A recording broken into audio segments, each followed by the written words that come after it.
네, 이번에는 여러분들에게 BIM 제휴 기술들에 대해서 설명을 해드리겠습니다. BIM이라고 하는 게 여러분들이 이해할 때는 설계할 때만 쓰는 프로그램처럼 마치 건축 설계 사무소에서만 이 프로그램을 쓰고 모델링 할 때만 쓴다라고 생각하는 사람도 있을 텐데 절대 그렇지 않고요. 실제로는 설계사무소에서 사용하는 거는 BIM 기능의 뭐 한 20% 정도 될까? 그래서 굉장히 작은 부분밖에 사용을 하지 않아요. 그리고 그 BIM의 장점과 특징을 활용하는 분야에 대해서는 오히려 시공이나 CM 이런 쪽에서 더 활용을 많이 하고 있고요. 그런 쪽에 더 특화되어 있어. 강력한 기능들을 가지고 있습니다. 그래서 설계할 때는 오히려 설계할 때 꼭 이런 것까지 해야 돼 라고 생각할 정도로 이렇게 가끔은 이런 기능이 설계할 때 왜 필요하지? 하는 기능들이 많이 들어있어요. 그래서 안 해도 되지 않나? 라는 생각을 하는 친구들도 많긴 한데 이게 BIM을 사용하는 게 설계하려고 만든 건 아니에요, 사실.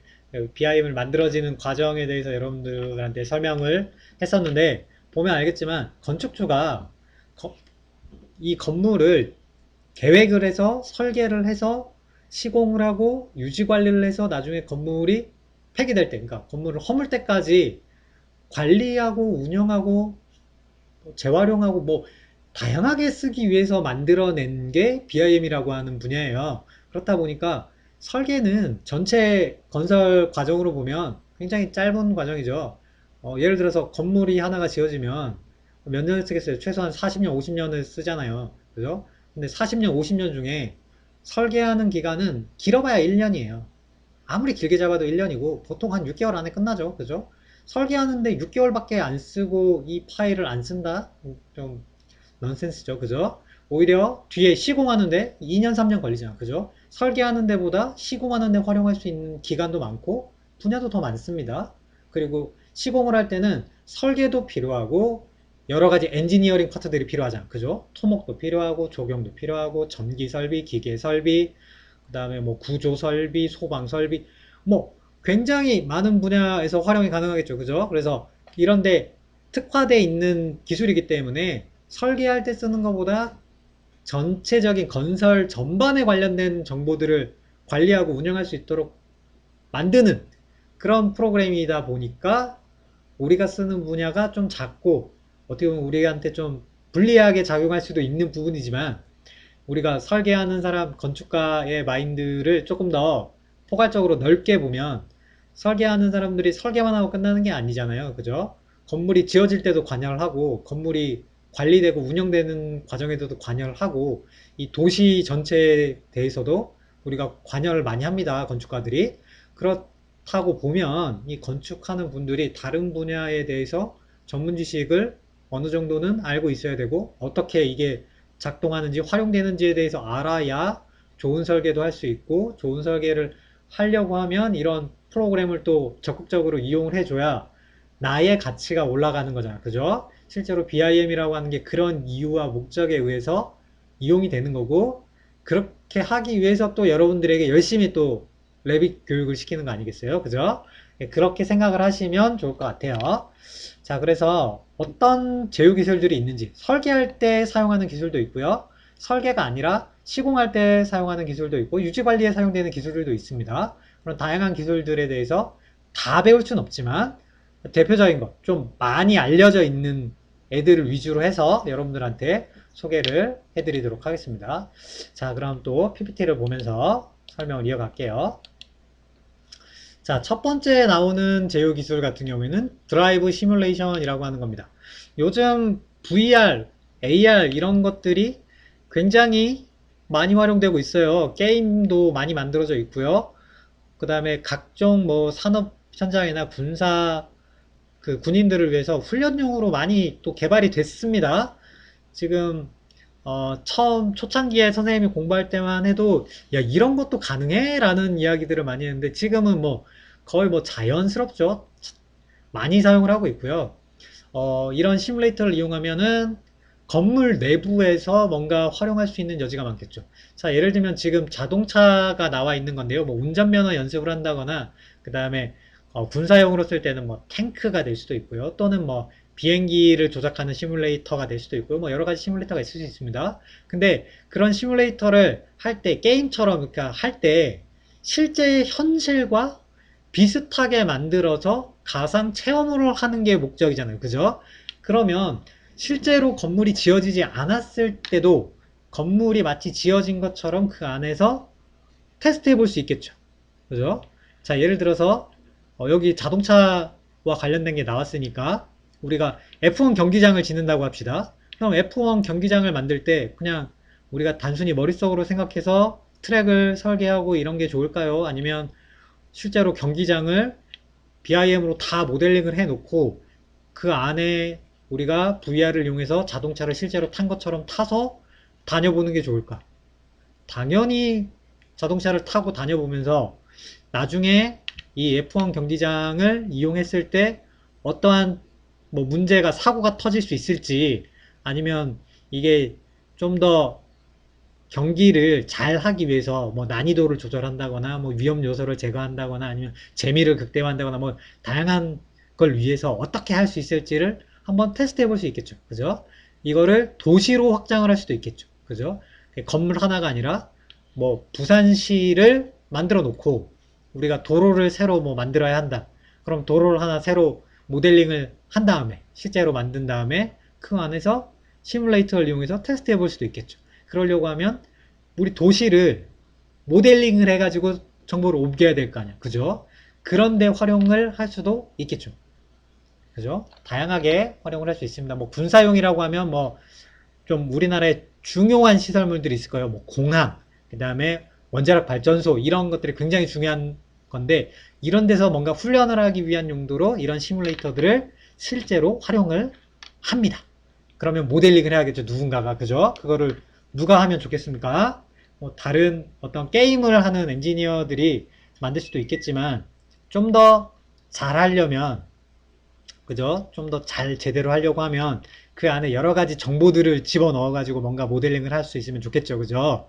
그러려고 하면 또 건축가가 여기에 참여를 해 가지고 이런 것들을 할 수 있어야 되고 그러려면 BIM이라는 게 있으면 굉장히 좋고 지금은 BIM 모델링을 해놓은 이미 작업이 되어 있는 파일이 이렇게 많지가 않지만 저번에도 이야기했지만 국토교통부와 우리나라에서는 앞으로 국토 관리를 BIM으로 하려고 계획을 하고 있어서 건축물의 인허가를 받으려면 BIM 파일을 나라에 제출을 해서 인허가를 받아야 됩니다. 그랬을 때 그 인허가를 위해서 제출된 파일들을 가지고 도시의 건물들을 구현해낼 수 있겠죠. 그죠? 이런 식으로 뭔가 활용할 수 있는 분야들이 많아지겠죠. 그죠? 이런 것들의 활용이 가능하다. 그 다음 앞에 이야기했던 이런 시뮬레이터들이 큰 것도 있지만 작은 것들도 있겠죠. 그죠? 대표적인 게 이런 VR 같은 걸 이용해서 특정 뭐 커다란 뭐 기관이나 단체에서가 아니라 개인도 이런 것들을 쓸 수 있다라는 거고요. 여기 나오는 것처럼 푸조라고 하는 프로그램을 쓰면은 내가 설계한 공간을 저기 있는 컨트롤러라고 하는 걸 이용해서 실제로 건물 안을 돌아다니면서 건물의 여러 가지 상태들을 체크할 수도 있고 마치 현실처럼 이런 것들을 이용할 수 있도록 만들어 놨어요. 이 푸조라고 하는 것은 약간의 게임 엔진이에요. 게임에서 쓰는 엔진들인데 요거랑 이제 같이 VR로 연동을 해가지고 쓸 수 있도록 이미 만들어져 있어. 구현이 돼 있어요. 그래서 이런 것들을 이용해서 쓸 수 있고 이걸 누구한테 쓰면은 좋아할까요? 여러분들이 설계사무소 소장님이 됐을 때 나중에 건축주가 의뢰를 하겠죠. 아, 내가 뭐 여기 나온 것처럼 뭐 리조트나 호텔 같은 걸 하나 짓고 싶어요 라고 했을 때 BIM으로 설계를 해 놓은 다음에 푸조에서 이걸 한 다음 보여줍니다. 보여주면 여기 나는 여기 있는 기둥이 다른 재료였으면 좋겠는데 라고 하면 바로 레빗에 가서 기둥들만 다른 재료로 싹 바꿔서 다시 보여줄 수 있고 금방 수정이 되니까 그렇게 할 수도 있고 여기 창문 사이즈를 바꿨으면 좋겠는데 그러면 바로 다시 레빗 켜가지고 창문 사이즈만 고친 다음에 다시 보여줄 수도 있고 실시간으로 이게 연동이 되니까 그죠? 이런 것들이 현재 이미 사용되고 있어요. 좀 디지털 건축을 잘 활용하는 설계 사무소에서는 이미 하고 있는 기술들입니다. 이런 것들도 충분히 활용할 수 있고 여러분들이 쓸 수 있는 기술들이고요. 그 다음 VR이라고 하는 거 말고 이제 AR이라고 하는 것도 있습니다. 예, 증강현실이라고 하는데 이런 증강현실 같은 경우에는 이제 설계나 유지 관리할 때 또 다는 아니지만 어느 정도 쓸 수가 있고요, 실제로. 그다음에 시공 현장에서도 쓰고 있습니다. 그래서 배관 설계를 해 놓은 거랑 실제 시공돼 있는 게 얼마나 일치하느냐, 뭐 잘못된 건 없냐 이런 거 체크할 때 증강현실을 이용해서 쓰는 방법들도 다 나와 있고 기술들도 나와 있어요. 단지 현장에서 이거를 사용할 수 있는 인력이 거의 없어요. 많이 없어요. 그렇다 보니까 좀 보편화가 안 됐는데 여러분들이나 아니면 우리 동의대학교 건축공학과에서 BIM을 잘 배워가지고 하면은 충분히 할 수 있는 기술들이 이미 나와 있는데 쓸 수 있는 사람이 없다는 게 문제야. 그러니까 여러분들은 이런 것들이 있으니까 쓸 수 있는 방법만 배우면 다 해결되겠지. 그죠? 여러분들이 가치가 올라가는 소리가 들리죠? 자, 넘어가서 여러분들이 라이노, 글라스하퍼 이런 것들을 배웠을 거예요. 오토데스크, 특히 레빗에서는 다이나모라고 하는 기능이 있어서 이런 알고리즘을 이용한 디자인 방식들이 지원이 되고 있습니다. 그래서 이런 것들을 이용하면 앞에서 잠깐 언급했던 파라메트릭 디자인도 가능하면서 알고리즘에 이제 기반한 유선형에 가까운 비정형들을 디자인해내는데 굉장히 효과가 있고요. 비정형만 만드는 데 쓰는 게 아니라 다이나모를 이용해서 이제 정보들을 입력할 수도 있어요. 앞에 제가 여러분들한테 나중에 보여드릴 내용에 있을 거예요. 여기 안에 레빗 안에 정보를 뭔가 입력을 해야 된다. 근데 사람이 그 정보를 다 입력하는 게 굉장히 힘들다. 그러면 이미 만들어져 있는 정보들을 가지고 다이나모를 이용해 가지고 거꾸로 형태를 만드는 게 아니라 만들어져 있는 형태의 정보, 속성 정보들을 집어넣는 것도 쓸 수 있고 여러 가지로 활용이 됩니다. 그리고 여러분들 요즘 많이 들었던 4차 산업혁명 이런 것들 많이 나오죠. 이런 것들을 할 때에도 이제 뭔가 인공지능이나 이런 최적화 이런데 많이 언급되는 것들이 있는데 그때도 이런 다이나모를 사용을 할 수가 있습니다. 거꾸로 정보를 입력할 수만 있느냐 반대로 정보를 추출할 수도 있습니다. 레빗 안에 여러 개의 많은 정보들이 들어있는데 그 정보를 내가 원하는 형태로 추출할 때도 이런 다이나모를 이용할 수도 있어요. 그러니까 이거는 알고리즘을 이용하는 방식이기 때문에 형태를 만드는 데만 사용하는 게 아니라 BIM에는 형태, 그러니까 형상 정보와 공간 정보, 그 다음에 속성 정보, 뭐 이런 것들이 많이 들어있잖아요. 그죠? 이런 것들을 디자인이나 정보들을 내가 가공하고 편집하고 추출하고 인풋, 아웃풋 할 수 있도록 지원을 해주는 것들이 만들어져 있다라는 거죠. 그래서 이런 것들을 잘 다루면 여러분들이 가치가 올라간다라는 겁니다. 여러분들 중에 라이노 글라스하퍼를 좀 잘 다룰 수 있는 친구들이 있으면 이 다이나모도 같이 공부를 하게 되면 비슷합니다. 비슷하기 때문에 이걸 잘 다루게 되면 여러분들이 굉장히 좀 나중에 취업을 할 때 도움이 많이 될 거예요. 자, 그 다음엔 BIM 패밀리들이죠. 그래서 이런 패밀리 같은 경우에는 거의 모든 부재와 제품들을 패밀리로 만들 수가 있어요. 그래서 이런 것들을 패밀리로 만드는 게 또 굉장한 기술이 필요한데 이렇게 여러분들이 만드는 법을 좀 배우면 도움이 많이 될 거고요.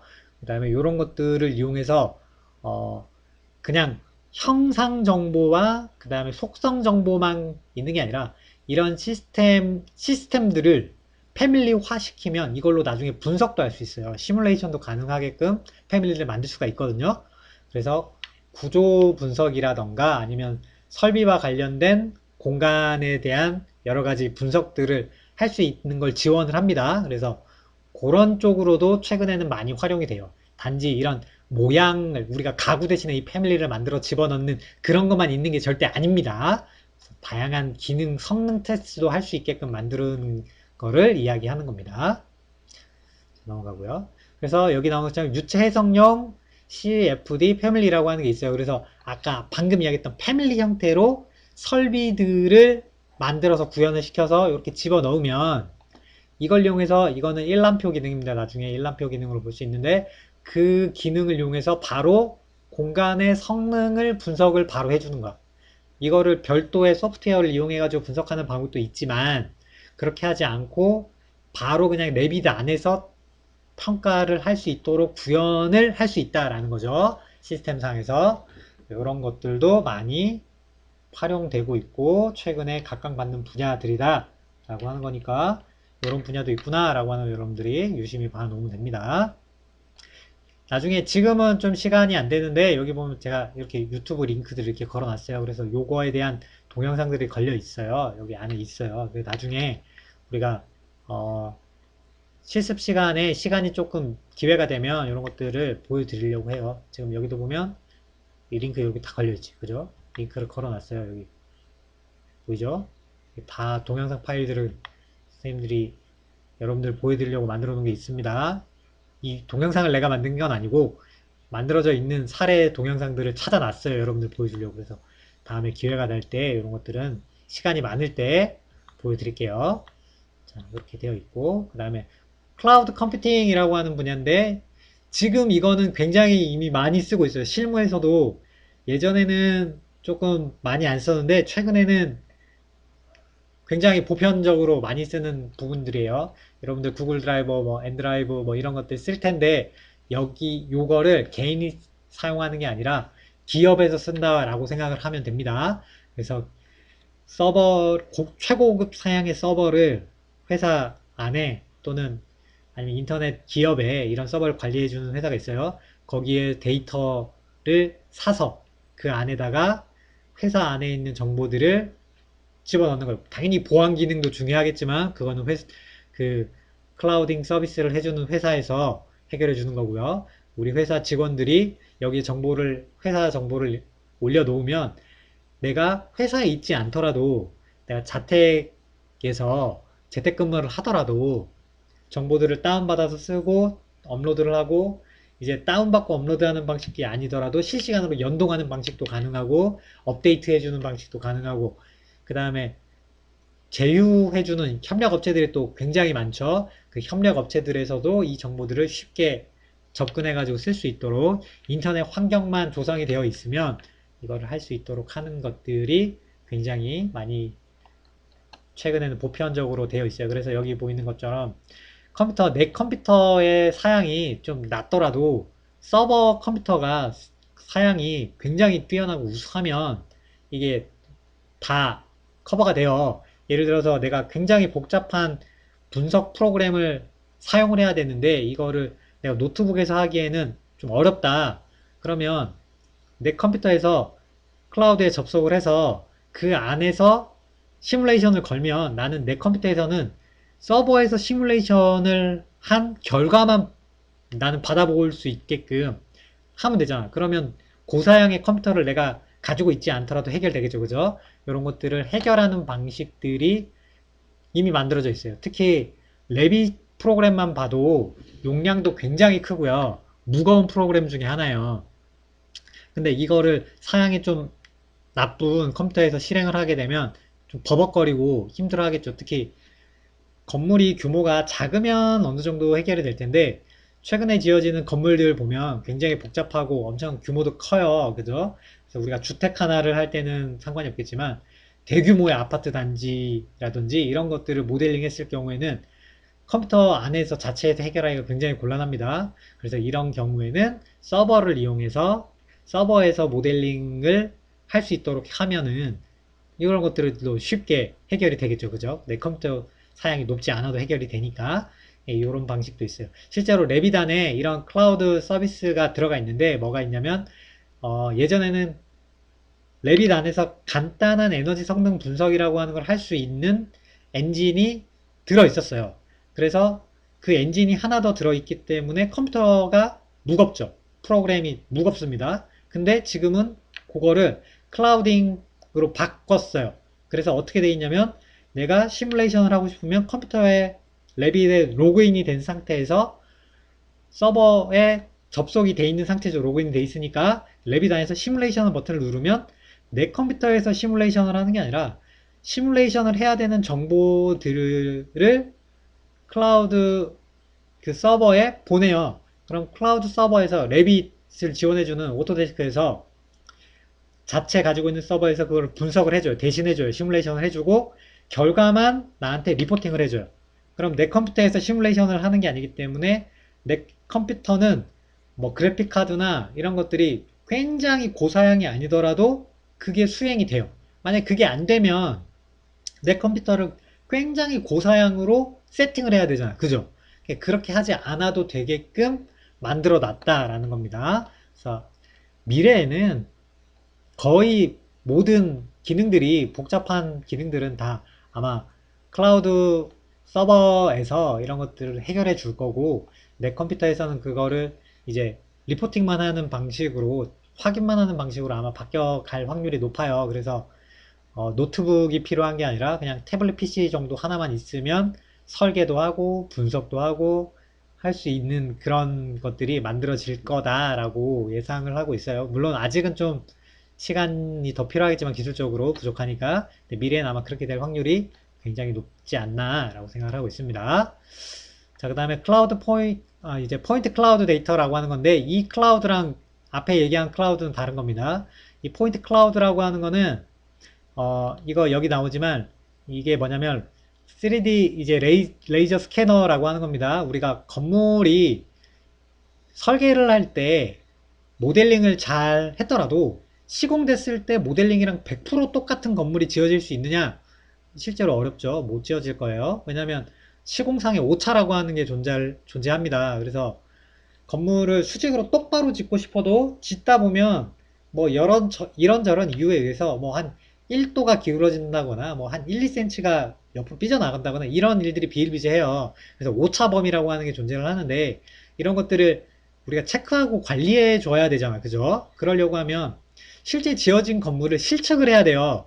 근데 예전에는 실측을 어떻게 했냐면 이제 뭐 줄자 가지고 하거나 아니면 레이저 자가 있죠. 그걸 가지고 체크를 하는데 오차도 있지만 그 오차가 적용된 걸 가지고 또 도면을 그리거나 모델링을 하게 되면 오차가 있는 정보를 가지고 다시 오차가 있는 형태로 모델링을 하는 방식이 돼요. 그래서 그 안에 또 오차에 또 오차가 발생을 하게 되는 거죠. 그죠? 그래서 이런 것들을 해결하기 위해서 만들어진 게 이제 3D 레이저 스캐너를 이용해서 건물을 찍는 건데 이렇게 하게 되면 그 건물의 정보들을 면으로 구현을 하는 게 아니라 레이저 스캐너에서 레이저를 아주 무수하게 많은 레이저들을 쏴가지고 그 건물의 표면에 튕겨서 돌아오는 정보를 가지고 좌표들을 찍어내는 거예요. 근데 그 좌표들이 점 형태로 따다다다 이렇게 찍히기 때문에 이거를 구름처럼 이렇게 무수히 많은 수증기가 몰려있는 것처럼 그런 식으로 데이터들이 만들어져요.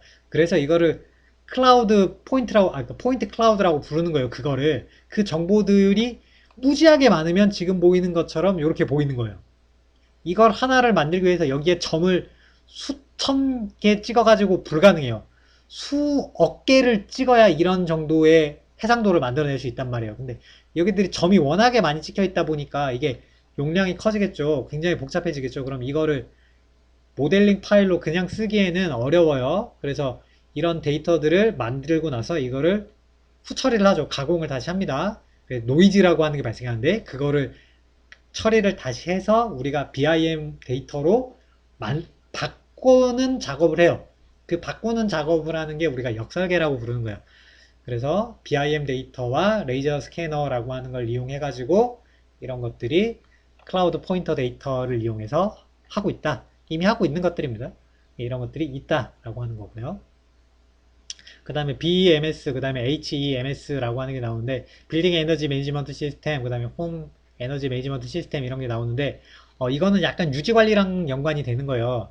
그래서 건물을 설계를 하게 되면 이제 나중에 건물이 지어진 후에도 이제 에너지 성능을 체크하겠지만 건물이 설계될 때부터 에너지 성능들을 체크하죠. 다양한 시뮬레이션도 하지만 그런 것들을 관리를 해줘야 되는데 예를 들어서 BIM 파일을 가지고 있고요. 실제 지어진 건물의 에너지 성능 데이터를 가지고 있으면 그 정보들을 서로 연동해 가지고 지금 내 건물에 어디가 문제고 어디에 지금 하자가 발생했는지 또는 지금 에너지 소비가 너무 과하게 나왔다 그러면 무엇을 바꿔주면 에너지를 세이브할 수 있고 이런 것들을 유지 관리하는데 적용해서 사용할 수 있도록 해주는 방식이다 라고 보면 되고 여기 차이라고 하면 B 그 다음에 H 요 차이밖에 없죠. 그래서 건물의 규모가 크면 이제 빌딩이라고 들어가는 거고 건물의 규모가 작은 이제 집 정도 조그만한 단일 건물 정도 되면 홈이라고 부르는 정도가 되는 거다라고 이해를 하시면 됩니다. 그래서 이런 다양한 정보들을 BIM을 이용해서 정보들을 집어넣어 놓으면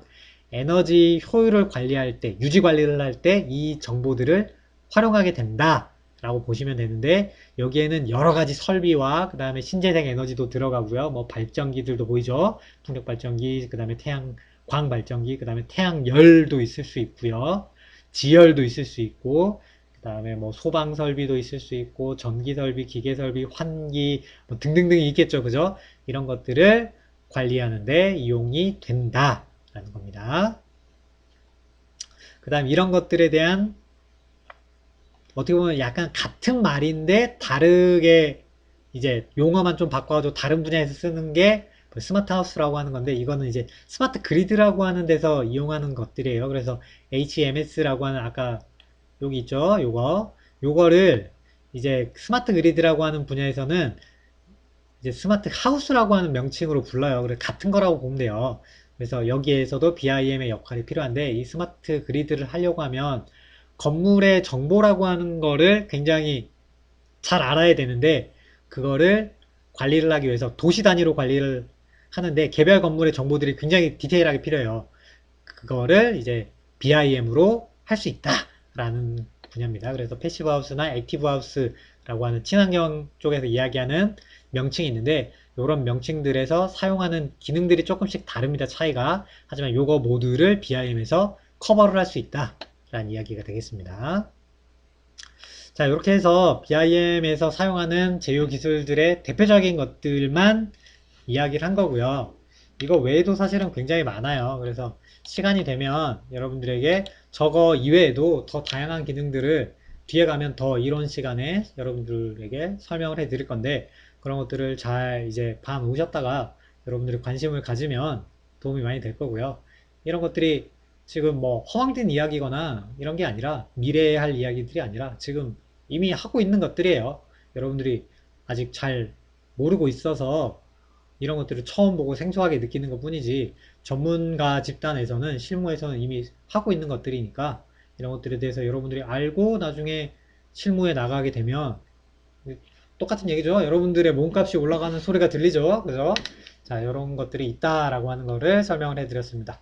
자, 여기까지 하고요. 다음 시간에는 또 다른 좋은 이야기, BIM과 관련된 좋은 이야기들을 통해서 여러분들이 모델링, 단순하게 모델링 하는 방법만 배우는 게 아니라 이 BIM을 했을 때 어떠한 장점이 있고 어디에 활용을 할 수가 있고, 그리고 나중에 여러분들이 관심 가지고 있는 분야와 어떻게 연동을 해서 좀 더 잘 이것을 활용할 수 있을지에 대해서도 여러분들에게 교육을 해 드리도록 하겠습니다.